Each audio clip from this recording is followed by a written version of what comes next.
Yan. Ngayon po magtutunaw tayo ng ipot. Ito nga po palang ipot na to ay mga lumang ipot na, yung mga stock na ipot na.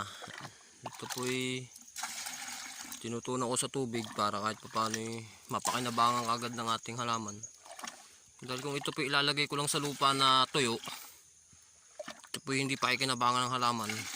Kaya tinutunaw ko na lamang po. Ito nga po palang ipot na ito yung medyo mabaho. Dahil ang ating halaman ay kailangan ng pataba. Bawal lang maarte. Kahit mabaho. Sige lang. Yan. Ang ginagawa ko naman po palang pagdilig dito sa kada puno. Ito po yung puno. Ay halos isang ganito po kalahating 1.5 ng Wilkins. Ang layo nga po pala ng dilig ko ay halos siguro yung mga 3 inches o 4 inches ang layo. Yan. Inubuhos ko lang po siyang ganyan. Paggagayahin nyo nga po palang pagdidilig ng ipot, medyo ingatan nyo lang po. Ito po ay nakaka-trigger o nakaka-buhay ng mga punggus. Kahit po ngayon ay tag-araw, hindi po aktibo ang punggus. Pagka medyo naparami po ang inyong o napadalas ang pagdidilig nyo ng ipot, medyo baka po tamaan tayo ng punggus, lalo na po ang ating lupa ay acidic na. Ito pong aming area ay bago pa lamang po. Ito ay bagong bukas.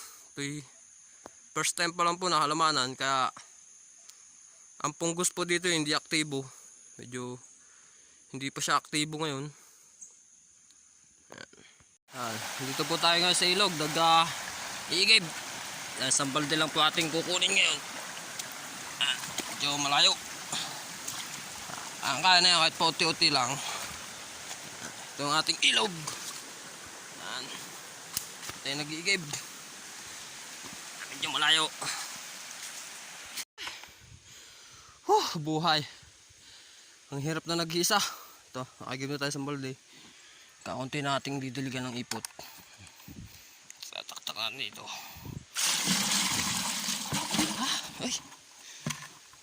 Hirap na nag-iisa. Ang ating partner laging lasing. Kaya kahit pa paano kaya ko ito mag-isa. Ito yung aking pinaghirapan na. Ito yung aking tatapusin. Ito yung sabi nga pag walang tiyaga, walang nilaga. Ito ang aking tsinaga ayo. Kitang kita ko na ang nilaga. Yan. Kung ako'y susuko mag-isa, ay mababaliwala lang ang aking lahat ng pinagpaguran dito. Yan. Simula maliit hanggang lumaki, hanggang bumunga. Yan. Talagang tsinaga ko. Kasi pababayaan ko lang na matuyo. Mababaliwala lang lahat ng aking pinaghirapan. Yan. Hanggang dito na lang po ang ating video. Sana'y mag-subscribe po kayo sa aming YouTube channel, ang Batang Farmers. Yan. Marami pa po tayong sunod na video tungkol sa ating mga ampalaya. Maraming salamat po.